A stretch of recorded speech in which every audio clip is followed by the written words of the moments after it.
Un rey obsesionado con ser emperador ha llegado a Castilla sin intención de quedarse mucho tiempo.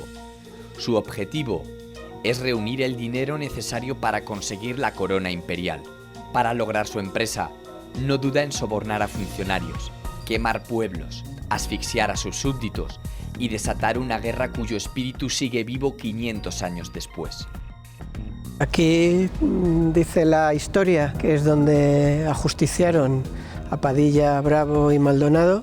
Quería que Castilla no fuera nada más que aquel grupo de población que le sirviera para conseguir los dineros suficientes para ser emperador. El pueblo que se levanta contra el monarca que viene de fuera, extranjero. Los historiadores no se ponen de acuerdo dónde surgió y quién fue el que inició la quema de Medina. Pero los comuneros lo que nunca van a conseguir es que Juana firme algún documento de apoyo. El único lugar del que tenemos certeza que se conserva exactamente igual que le vieron los comuneros. A base de sobornos consiguen que sí se aprueben esos donativos. Fue el último éxito de los comuneros. La toma de este castillo que pertenecía al almirante.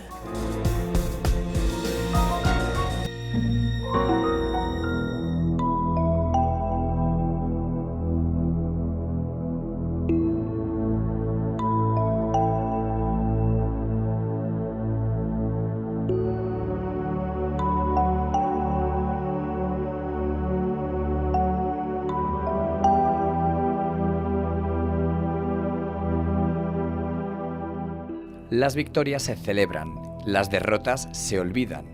Los triunfadores aparecen en los libros y los perdedores quedan enterrados bajo el paso del tiempo.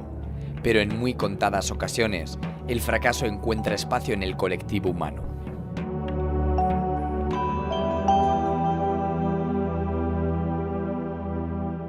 Dijeron que declaraban, y declararon a Juan de Padilla, y a Juan Bravo, y a Francisco Maldonado, por culpables de haber sido traidores de la corona real de estos reinos. En pena de su maleficio, dijeron que los condenaban, y condenaron a pena de muerte natural.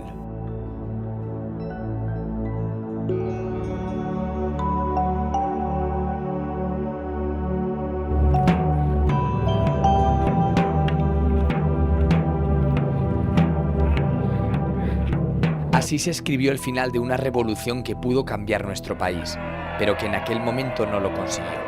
A sangre y fuego, la corona acalló los gritos que protagonizaron uno de los grandes episodios de nuestra historia, pero del que en las crónicas solo ha quedado la derrota.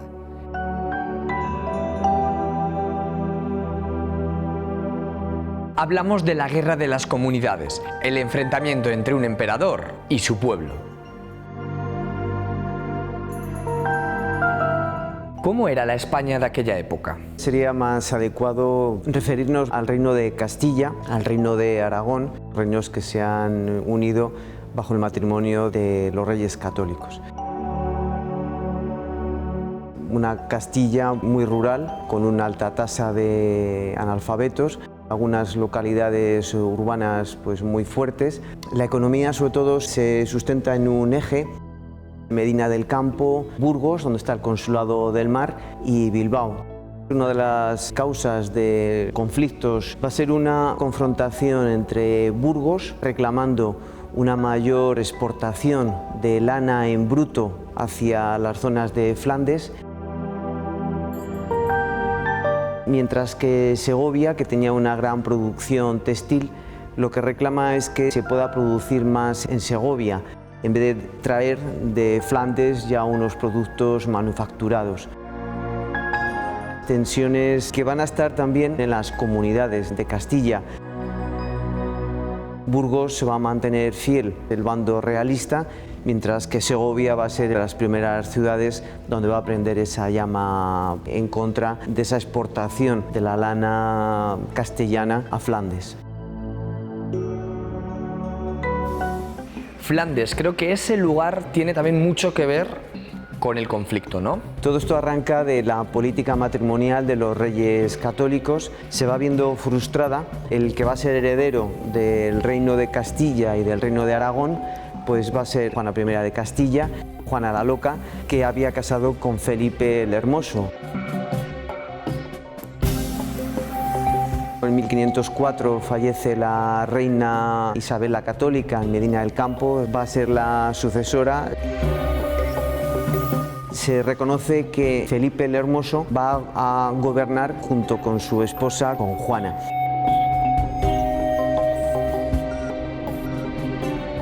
Y ahí empieza el primer choque entre Fernando el Católico y Felipe el Hermoso. Hace todo lo posible para que no sean ni Felipe el Hermoso ni después su hijo Carlos el que se quede con Castilla.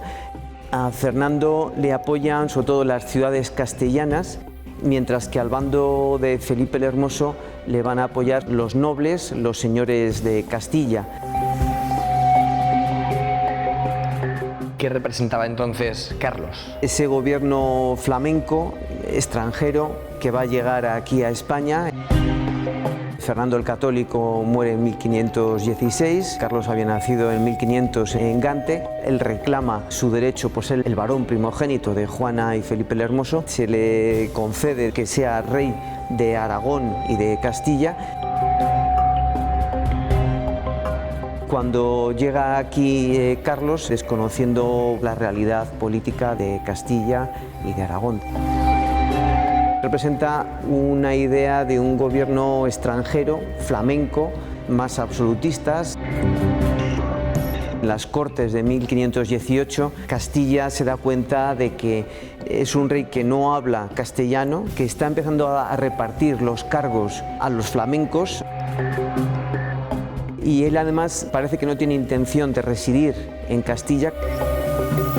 Va a quedar vacante el Imperio Romano Germánico y animan a Carlos a que se presente como candidato y empieza a reclamar dinero porque para poder postularse y acceder al título de emperador hace falta mucho dinero y Carlos tiene esa intención de sacarlo de estas tierras. ¿Fue esa la gota que colmó el vaso? Ahí empieza, porque se van a convocar diferentes cortes. En las Cortes de Valladolid se le niega todo lo que pide. En Santiago de Compostela se le niega también todo. En La Coruña.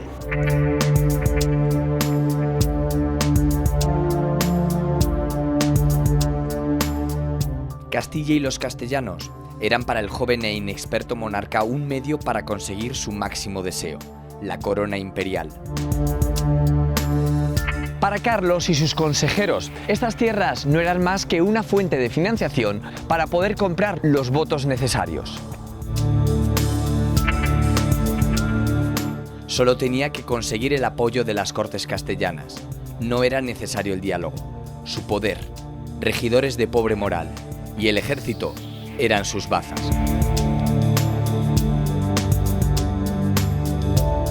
Convocó cortes y esas le salieron bien, ¿no? Después de las Cortes de Santiago, se convocan cortes otra vez en La Coruña y ahí, habiéndose trabajado a los procuradores de las diferentes ciudades que van a acudir, a base de sobornos consiguen que sí se aprueben esos donativos que necesitaba Carlos para poder aportar esa cantidad y reclamar su derecho a la corona imperial. Él se va, pero la mecha ya está en España. Esa idea de que hay que aportar dinero para que un rey que no reside aquí, que está utilizando los recursos económicos para otras causas internacionales, va a sentar muy mal. Y ahí ya va a empezar los movimientos en Toledo, especialmente en Segovia y en Ávila. Va a empezar una espiral muy difícil de parar.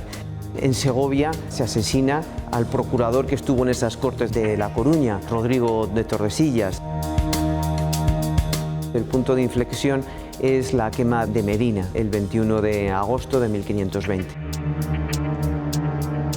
¿El reino en qué situación de división queda? No hay una división clara. Burgos, por ese consulado del mar, y Medina de Río Seco, por residir ahí el almirante de Castilla, son zonas fieles al rey. Otras zonas de Andalucía van a mostrar su fidelidad al rey. Y otras localidades van a empezar sumándose a esa junta comunera, la de Ávila. El propio devenir de los hechos va a ir haciendo cambiar a diferentes localidades. Después de la quema de Medina, que se les fue de las manos, va Valladolid, donde residía Adriano de Utrecht, el regente, y donde estaba el Consejo de Castilla, se va a sumar a la causa comunera. Y como Valladolid va a ocurrir con otros muchos lugares. Lo mismo pasa también a pocos días con Tordesillas.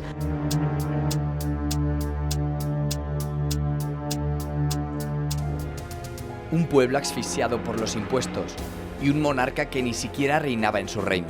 En definitiva, un estado dividido por intereses antagónicos.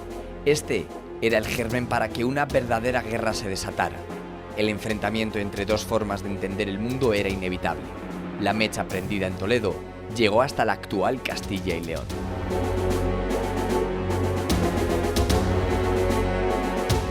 ¿Quiénes eran los comuneros? Los ciudadanos que vivíamos en aquella época en Medina del Campo, que nos sentimos molestos con el hecho de que el emperador Carlos V, a través de sus secuaces, pretendían arrebatarnos las piezas de artillería para enfrentarse a una ciudad vecina y amiga como era Segovia, con la cual manteníamos lazos de amistad y de comercio muy importantes. Como consecuencia, parte del municipio de Medina del Campo sufrió las llamas. Los imperiales querían utilizar ese fuego como una forma de distraer a la población de Medina del Campo del objetivo principal, que era la defensa y la custodia de los cañones.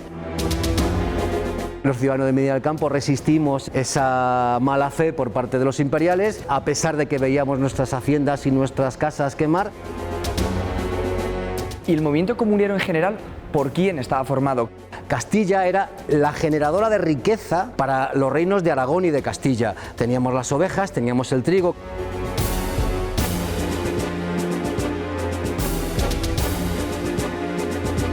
Hay un antes y un después de la quema de Medina.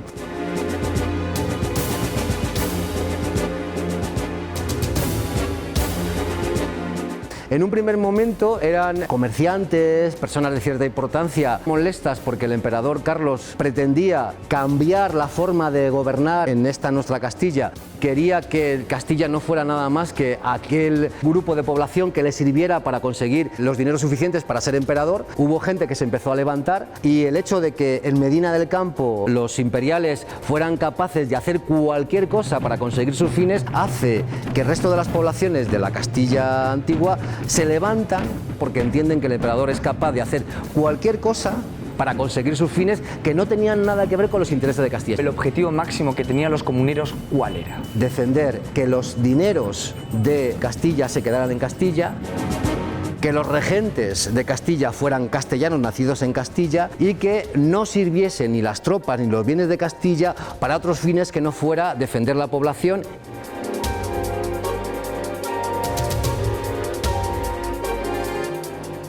División. Esa es la palabra que acompaña a cualquier guerra. Y la de las comunidades no iba a ser menos. Dos bandos diferenciados. De un lado estaban los rebeldes comuneros que pretendían que Castilla no se convirtiera en la despensa del imperio, sino en el tesoro de su rey.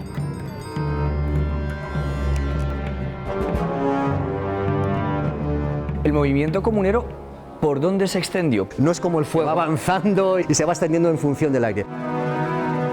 Cada una de las ciudades tenía su gobierno, su capacidad recaudatoria. Tenían que pasar parte de esos impuestos que recaudaban hacia la corte. El porcentaje de impuestos que iba hacia la corona no lo decidía la corona exclusivamente, sino que eran cada una de las ciudades las que entendían que para el bien común general del reino tenían que aportar una cantidad de dinero, una cantidad de hombre, una cantidad de bienes. Los concejos eran personas elegidas dentro de las personas que vivíamos en aquel momento. Entonces, a raíz de lo ocurrido en Medina del Campo es cuando todas las ciudades más importantes de la Castilla de entonces se unen al movimiento comunero defendiendo el hecho de que la capacidad de gobierno siga estando en esas ciudades. Lo importante destacar en este caso es que en cada ciudad hubo personas que pusieron en valor el autogobierno. El negocio de las lanas, el negocio de las telas, el negocio del cereal permitía a Castilla en aquel momento ser el baluarte de Europa. En aquel momento llegan los de los Países Bajos y nos dicen, os estáis equivocando. Y en ese momento no hay diálogo. El emperador quiere imponer a su gente, el emperador quiere imponer sus normas.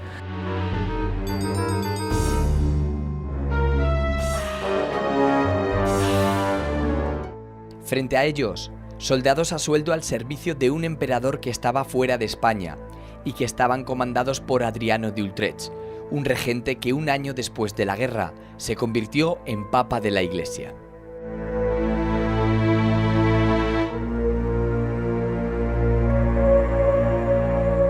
¿Quiénes formaban parte de las tropas imperiales? El ejército está en un momento de una gran transición de la Edad Media a la época moderna, una época muy compleja desde el punto de vista del armamento, de la organización militar.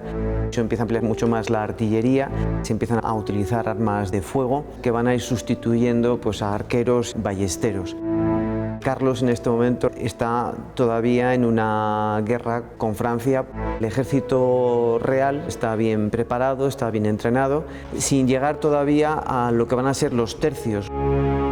Lo que son los comuneros también tienen un armamento importante. En Medina del Campo tenían el principal punto de concentración de artillería. También disponen de ballestas, algunos arcabuces.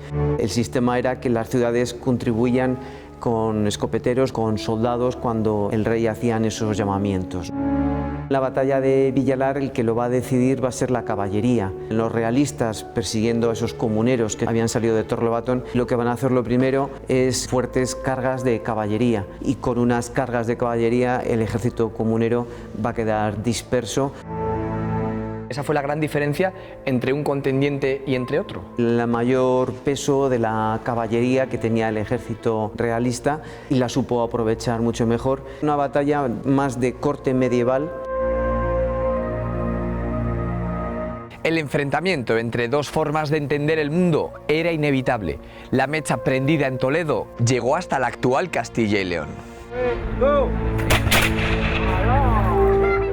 Medina del Campo se destapó como uno de los grandes fuertes revolucionarios. Esta plaza y los medinenses se convirtieron en auténticos héroes para todo el movimiento comunero.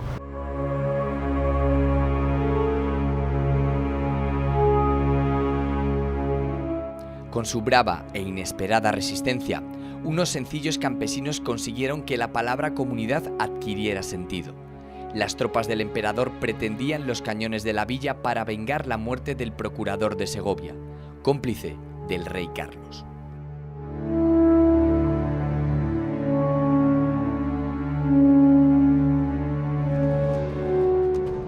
Este lugar donde nos encontramos es el lugar que colmó el vaso, ¿no? El parque de artillería no se encontraba en ningún lugar físico de Medina del Campo. Y lo que hizo la población de Medina es concentrar en la Plaza Mayor todas las piezas de artillería de las que disponía el concejo de Medina. Las tropas imperiales lo que hacen es entrar por una de las puertas de Medina del Campo y lo que hacen es prender fuego a las calles más cercanas. Actualmente en la calle Padilla y la calle Maldonado donde se encontraba el convento de San Francisco. Cuando los ciudadanos de Medina del Campo ven que esa zona de su municipio empieza a arder, en vez de contener los incendios, quieren seguir defendiendo los cañones y que no se utilicen para una ciudad hermana como es Segovia. Posteriormente, lo que hace la ciudad de Segovia es ofrecernos todos sus pinares y todos sus bienes para que los ciudadanos de Medina del Campo podamos ver restauradas nuestras viviendas. Fue un poco el detonante de que otras muchas ciudades de la antigua Castilla se dieran cuenta que lo importante era seguir defendiendo nuestra forma de autogobierno antes que prestarse a las cesiones que nos pedía el emperador.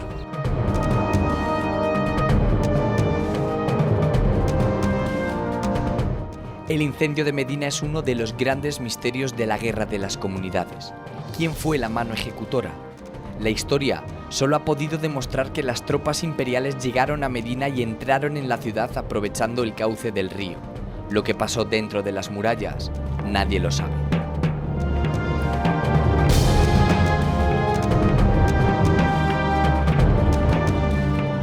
¿Cómo eran las tropas imperiales que intervinieron en la quema de Medina?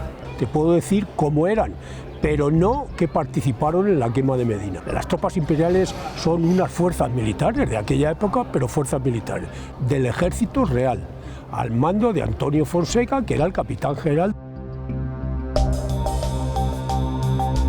¿Vino una gran cantidad de soldados? Desde 800 hasta 2000 podemos encontrar varias cifras. La más lógica era la de 800 porque aquí no venían a desarrollar una batalla. Y de hecho la quema de Medina no fue ninguna batalla.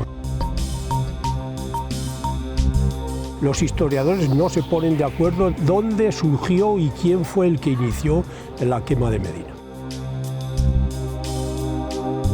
Las tropas imperiales vienen a cumplir un mandato del Consejo Real que era a por unas piezas de artillería que había aquí en Medina del Campo.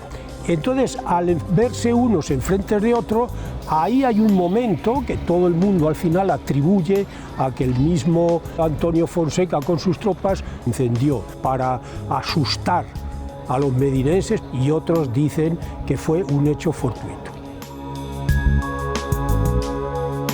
Todo surge cuando en Segovia matan a un legado, entonces mira más por sus propios intereses que por los de Segovia, y cuando vuelve lo matan los segovianos. La autoridad real para castigar a Segovia necesita artillería, entonces la artillería estaba aquí en Medina. Y entonces prenden por varios sitios pensando que el pueblo de Medina se va a amilanar, y no, fue al contrario. Fue la chispa, el pueblo se incendia también, la causa comunera se extiende y llega a ser pues, prácticamente general. Fue una auténtica revolución contra un mal gobernante, contra un mal rey.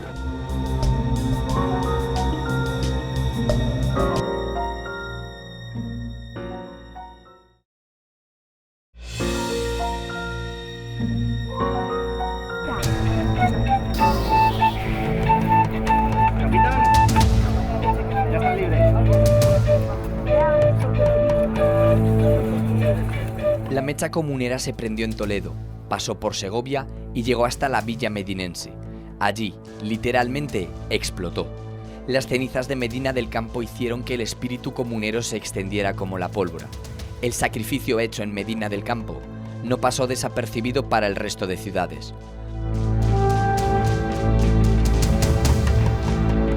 El efecto llamada se produjo y aquí, en Tordesillas, la mismísima reina Juana parecía ponerse en contra de los intereses de su hijo el emperador. Los comuneros consiguieron tomar Tordesillas, el lugar donde la madre del emperador estaba cautiva.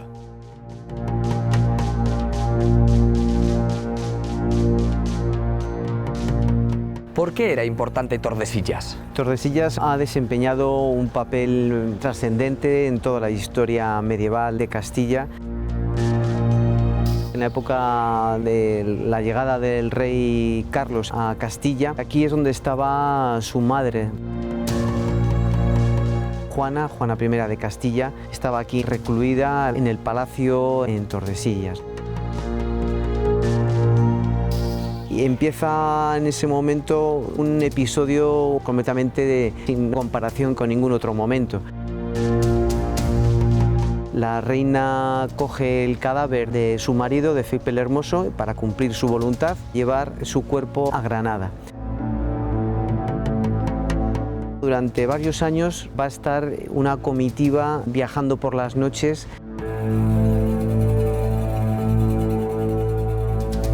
En Torquemada van a nacer la hija póstuma de Felipe el Hermoso, Catalina, que luego llegará a ser reina de Portugal. Fernando el Católico da la orden expresa de que aquí en Tordesillas quede recluida e incapacitada para gobernar su hija Juana. En marzo de 1509 va a quedar aquí recluida y no va a volver a salir nunca más en los siguientes 46 años, hasta su muerte. Una de las intenciones fue convocar cortes en este lugar. ¿Por qué? Las últimas, que habían sido las de La Coruña, se pensaba que había habido unos sobornos, que había habido unas presiones, se querían hacer unas nuevas cortes, sobre todo por el bando comunero. No se llegan a hacer. Pero lo que sí que tiene lugar en Tordesillas, a partir de la quema de Medina del Campo, los de Tordesillas lo que hacen es asaltar el palacio, quitar al marqués de Denia, que es el que estaba al cargo de la reina Juana, y bueno, pues facilitan la entrada de Juan de Padilla, el capitán, el líder comunero. bando comunero lo que quería era que Juana fuese su reina, como reina legítima que era de Castilla, en vez de su hijo. Juana les apoya a los comuneros, les da muchas esperanzas, pero los comuneros lo que nunca van a conseguir es que Juana firme algún documento de apoyo. De hecho, tienen que marcharse de aquí.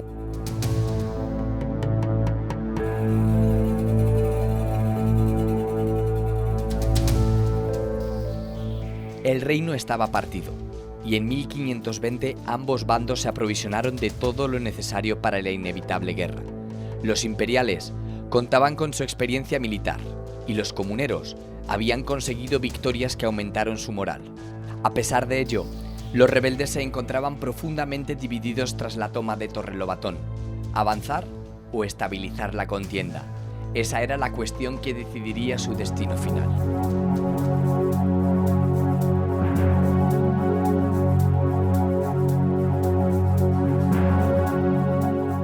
Juan, Torrelobatón, ¿por qué estamos aquí? Torrelobatón fue una plaza muy importante, fue el último éxito de los comuneros. La toma de este castillo que pertenecía al almirante.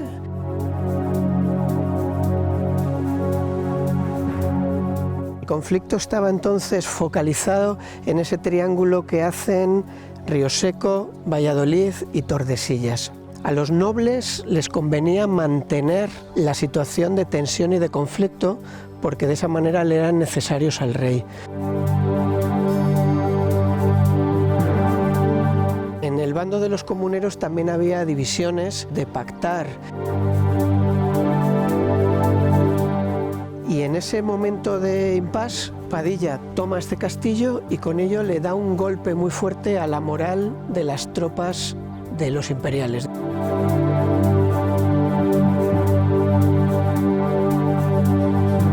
Si en aquel momento el ejército comunero, con la moral que tenía, hubiera intentado atacar en Rioseco, quién sabe si el resultado de aquella contienda hubiera sido diferente. Pero esas luchas internas, también el bando de los comuneros, hacen que se queden en este castillo hasta que vienen desde Burgos las tropas del condestable.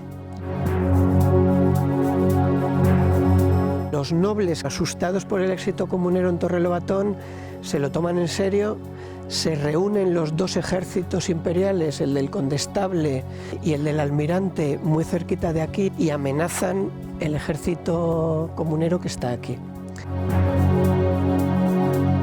Cuando ya por fin, en aquel famoso 23 de abril de 1521, salen de aquí hacia Toro, el ejército imperial desde Peñaflor de Ornija les alcanza en Villalar, los pillan huyendo.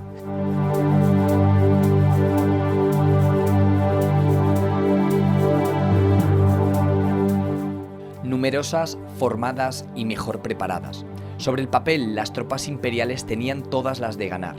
Solo era necesario un resbalón comunero para que su superioridad se demostrara sobre el campo de batalla. Ese error llegó. El tiempo de espera antes de tomar la decisión de abandonar Torrelobatón permitió a los imperiales acercarse demasiado a la posición comunera. La huida era la única opción.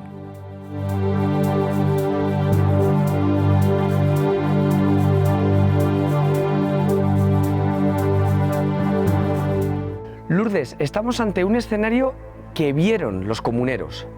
Sí, es del único lugar del que tenemos certeza que se conserva exactamente igual que le vieron los comuneros. Tanto el castillo como todo el paisaje que se ve desde arriba, que es inigualable, es el mismo que vieron los comuneros.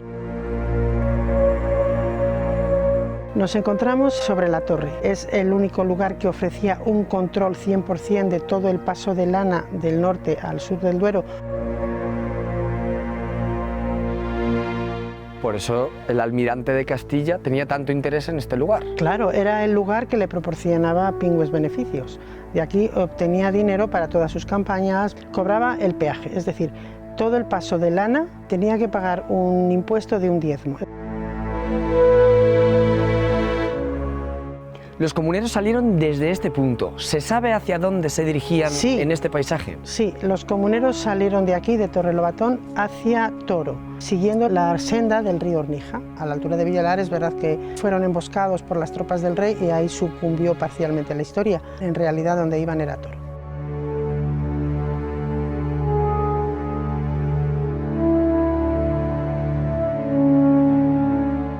Ante la cercanía de las poderosas tropas imperiales, Juan de Padilla tomó una desesperada y a la postre definitiva decisión: marchar con sus tropas hacia Toro. En esa dirección solamente pudo recorrer 15 kilómetros.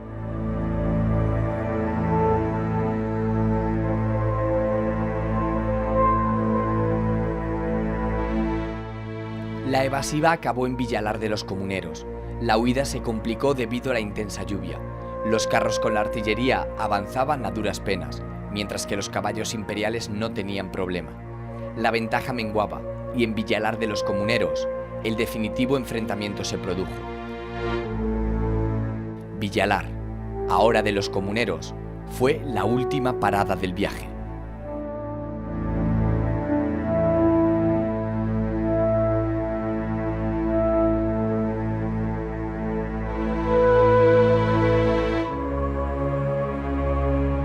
El paraje que tenemos a nuestra espalda no es un lugar cualquiera en toda esta historia, ¿verdad? No, es el lugar donde tuvo lugar el hecho de armas y la derrota final del ejército comunero. Estamos muy cerquita del pueblo de Villalar. Los comuneros venían desde Torrelobatón. Venía persiguiéndoles el ejército realista que había salido desde más atrás, desde Peñaflor de Ornija.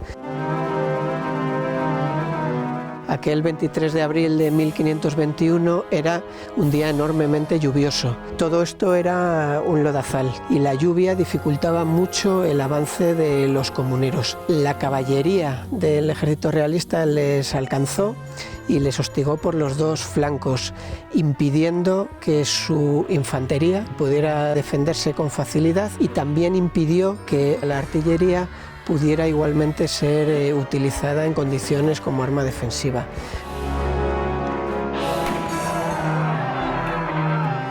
Pues fue una auténtica masacre. Murieron más de 1000 comuneros y no lo hicieron más porque se rindieron y muchos huyeron. Y acabaron haciendo prisioneros a los 3 capitanes, al día siguiente condenados y de inmediato ajusticiados como una forma de cortar de raíz cualquier intento de resurgir el movimiento comunero. Quien comandaba el ejército y quien fue condenado en la sentencia fue don Pedro de Maldonado. Pero el conde de Benavente consiguió, para quien era su sobrino, que no le ejecutaran en aquel momento, pero como la sentencia ya estaba dictada y el pueblo estaba esperando 3 ejecuciones y entre ellos un Maldonado,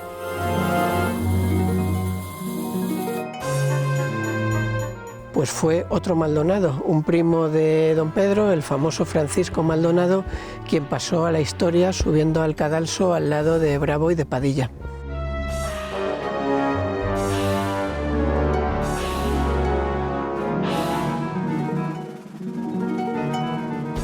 En este paraje, el ejército imperial por fin dio caza a los comuneros y a tan solo 400 metros de aquí, las cabezas de los principales mandos rodaron.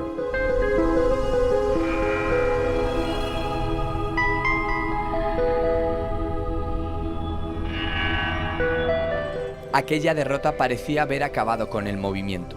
La idea de que un pueblo pudiera derrotar a la historia había fracasado bajo el peso de una corona imperial. Pero no. El espíritu de Medina, Torrelobatón o Segovia siguió vivo y décadas después inspiró las grandes revoluciones que han pasado a formar parte de la historia.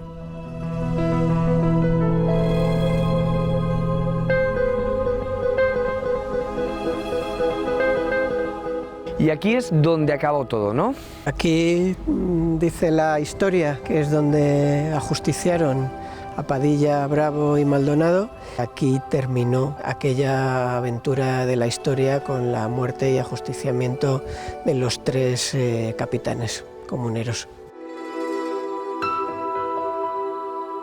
Después de la batalla de Villalar, el fenómeno comunero dejó de suponer un riesgo verdadero para el rey y para el imperio. Ya se sabía condenada al fracaso.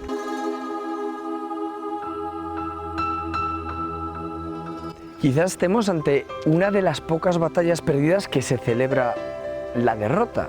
Es una derrota que la historia convirtió en una victoria. A pesar de la derrota, muchas de las tesis comuneras acabaron siendo aceptadas por el emperador.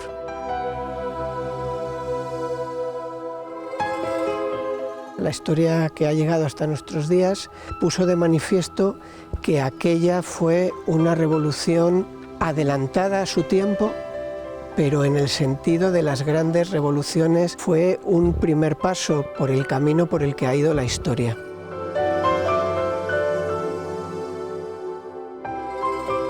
Por primera vez en la historia se puso un contrapunto al poder real, se quiso poner al reino por encima del rey. Eso es lo que ha hecho que Villalar resuene en muchas partes del mundo como un lugar emblemático por la defensa de la libertad, del que todavía tenemos mucho que aprender.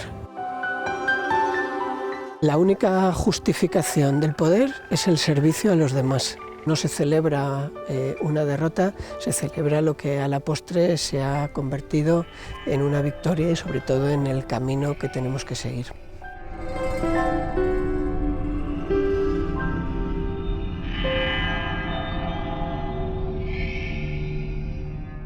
¿Por qué celebrar una derrota? En el 1986 teníamos ya una bandera, un escudo, faltaba un himno, una sede que hiciese como de capital la comunidad autónoma y nos faltaba una fiesta regional. En el mes de abril el Grupo Parlamentario Socialista propone que sea esa fiesta de Villalar se adopte como fiesta de la comunidad.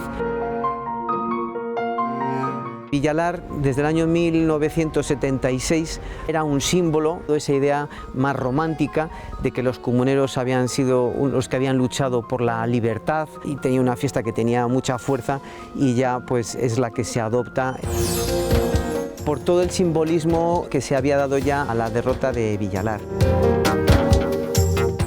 Villalar ha habido dos grandes interpretaciones. El pueblo que se levanta contra el monarca que viene de fuera, extranjero, que nos saca el dinero de Castilla para empresas fuera, o bien como una serie de pequeña nobleza que se resiste a perder sus privilegios. Es una defensa de unos sectores locales que no quieren esa igualdad que traía el rey Carlos. Probablemente, aquellos hombres y mujeres no imaginaron que su derrota y sacrificio acabaría convirtiéndose en motivo festivo. Aquella sangre derramada fue solo la semilla y ahora sirve para recordar lo que la palabra comunidad significa.